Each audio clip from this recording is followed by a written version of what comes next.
எண்ணாகமம் 31 அதிகாரம். கர்த்தர் மோசேயை நோக்கி, இஸ்ரவேல் புத்திரர் நிமித்தம் மீதியானியரிடத்தில் பழிவாங்குவாயாக, அதன் பின்பு உன் ஜனத்தாரிடத்தில் சேர்க்கப்படுவாய் என்றார். அப்பொழுது மோசே ஜனங்களை நோக்கி, கர்த்தர் நிமித்தம் மீதியானியரிடத்தில் பழிவாங்கும் பொருட்டு உங்களில் அவர்கள் மேல் யுத்தத்திற்கு போகத்தக்கதாக மனிதரை பிரித்தெடுங்கள். இஸ்ரவேலுடைய எல்லா கோத்திரங்களிலும் ஒவ்வொரு கோத்திரத்தில் 1000 பேரை யுத்தத்திற்கு அனுப்ப வேண்டும் என்றான். அப்படியே இஸ்ரவேலராகிய அநேகம் ஆயிரங்களில் ஒவ்வொரு கோத்திரத்தில் 1000 பேராக 12000 பேர் யுத்த சன்னத்தராய் நிறுத்தப்பட்டார்கள். மோசே அவர்களையும் ஆசாரியனாகிய எலெயாசாரின் குமாரன் பினகாசையும் யுத்தத்திற்கு அனுப்புகையில், அவன் கையிலே பரிசுத்த தட்டுமுட்டுகளையும் தொனிக்கும் பூரிகைகளையும் கொடுத்து அனுப்பினான். கர்த்தர் மோசேக்கு கட்டளையிட்டபடியே அவர்கள் மீதியானியருடன் யுத்தம் பண்ணி புருஷர்கள் யாவரையும் கொன்று போட்டார்கள். அவர்களை கொன்று போட்டதும் அன்றி மீதியானியரின் 5 ராஜாக்களாகிய ஏவி, ரேக்கேம், சூர், ஊர், ரேபா என்பவர்களையும் கொன்று போட்டார்கள். பேயோரின் குமாரனாகிய பிலேயாமையும் பட்டயத்தினாலே கொன்று போட்டார்கள். அன்றியும் இஸ்ரவேல் புத்திரர் மீதியானியரின் ஸ்திரீகளையும் குழந்தைகளையும் சிறைப்பிடித்து அவர்களுடைய மிருக ஜீவன்களாகிய ஆடு மாடுகள் யாவையும் மற்ற ஆஸ்திகள் யாவையும் கொள்ளையிட்டு அவர்கள் குடியிருந்த ஊர்கள் கோட்டைகள் யாவையும் அக்கினியால் சுட்டெரித்து தாங்கள் கொள்ளையிட்ட பொருளையும் தாங்கள் பிடித்த நரஜீவன் மிருக ஜீவன் அனைத்தையும் சேர்த்து சிறைப்பிடிக்கப்பட்ட மனிதரையும் மிருகங்களையும் கொள்ளையிட்ட பொருள்களையும் எரிகோவின் அருகேயுள்ள யோர்தானுக்கு இக்கரையில் மோவாபின் சமனான வெளிகளிலுள்ள பாளையத்திலிருந்த மோசேயினிடத்துக்கும் ஆசாரியனாகிய எலெயாசாரினிடத்துக்கும் இஸ்ரவேல் புத்திரராகிய சபையாரிடத்துக்கும் கொண்டு வந்தார்கள்.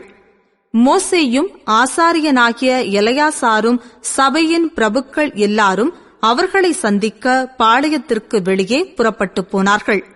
அப்பொழுது மோசே யுத்தத்திலிருந்து வந்த 1000 பேருக்கு தலைவரும் 100 பேருக்கு தலைவருமாகிய சேனாபதிகள் மேல் கோபம் கொண்டு அவர்களை நோக்கி, ஸ்திரீகள் எல்லாரையும் உயிரோடே விட்டுவிட்டீர்களா?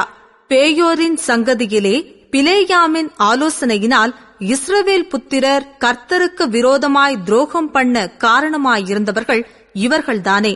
அதனால் கர்த்தரின் சபையிலே வாதையும் நேரிட்டதே. ஆகையால் குழந்தைகளில் எல்லா ஆண் பிள்ளைகளையும் புருஷ சம்யோகத்தை அறிந்த எல்லா ஸ்திரீகளையும் கொன்று போடுங்கள்.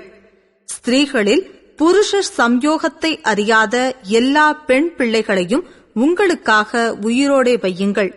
பின்பு நீங்கள் 7 நாள் பாளையத்திற்கு புறம்பே தங்குங்கள். நர ஜீவனை கொன்றவர்களும் வெட்டுண்டவர்களை தொட்டவர்களுமாகிய நீங்கள் யாவரும் 3ஆம் நாளிலும் 7ஆம் நாளிலும் உங்களையும் உங்களால் சிறைப்பிடிக்கப்பட்டவர்களையும் சுத்திகரித்து அந்தபடியே எல்லா வஸ்திரத்தையும் தோலால் செய்த கருவிகளையும் வெள்ளாட்டு மயிரினால் நெய்தவைகளையும் மர சாமான்களையும் சுத்திகரிக்க கடவீர்கள் என்றான்.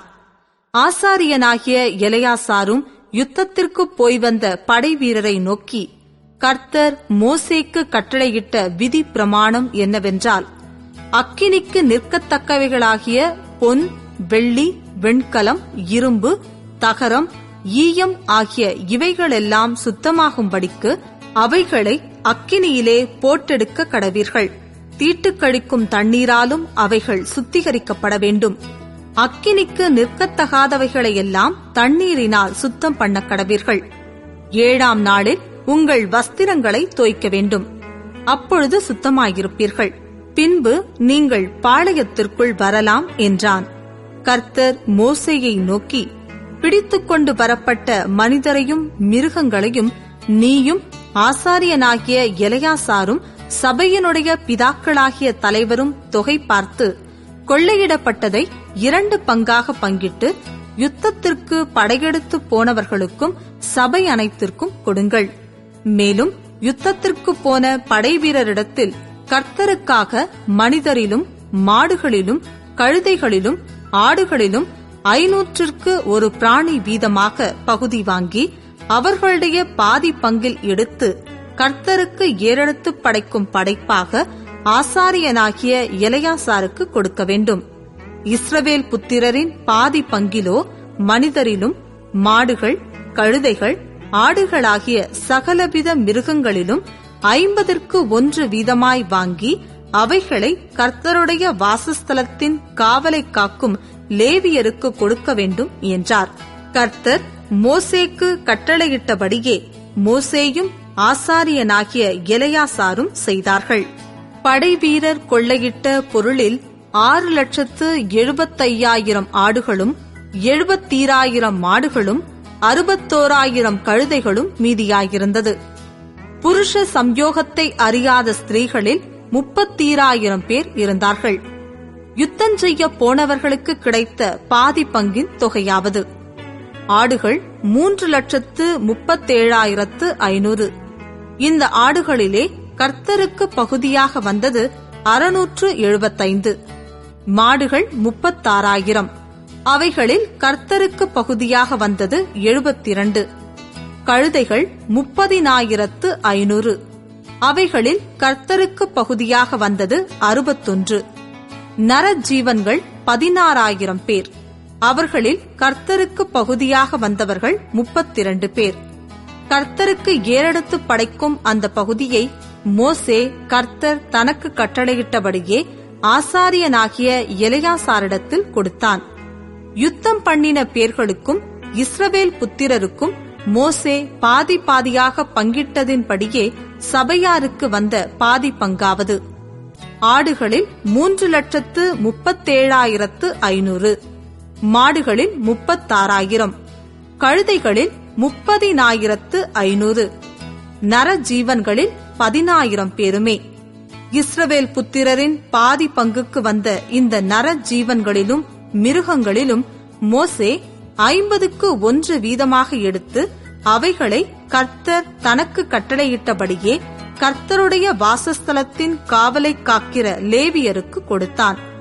பின்பு 1000 பேருக்கு தலைவரும் 100 பேருக்கு தலைவருமான சேனாபதிகள் மோசேயினிடத்தில் வந்து, உமது ஊழியக்காரராகிய நாங்கள் எங்கள் கையின் கீழிருக்கிற யுத்த மனிதரை தொகை பார்த்தோம்.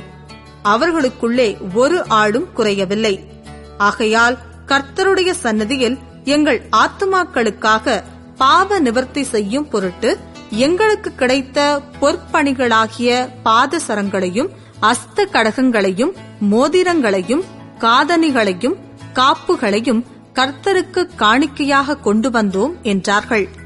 அப்பொழுது மோசேயும் ஆசாரியனாகிய எலெயாசாரும் சகலவித வேலைப்பாடான பணிதிகளான அந்த பொன்னாபரணங்களை அவர்களிடத்தில் வாங்கினார்கள்.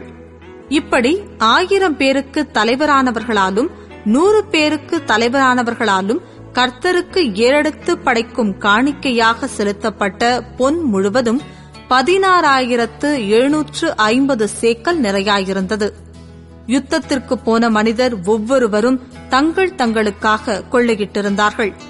அந்த பொன்னை மோசேயும் ஆசாரியனாகிய எலெயாசாரும் 1000 பேருக்கு தலைவரானவர்களின் கையிலும் 100 பேருக்கு தலைவரானவர்களின் கையிலும் வாங்கி இஸ்ரவேல் புத்திரருக்கு ஞாபக குறியாக ஆசரிப்பு கூடாரத்திலே கர்த்தருடைய சன்னதியில் கொண்டு வந்து வைத்தார்கள்.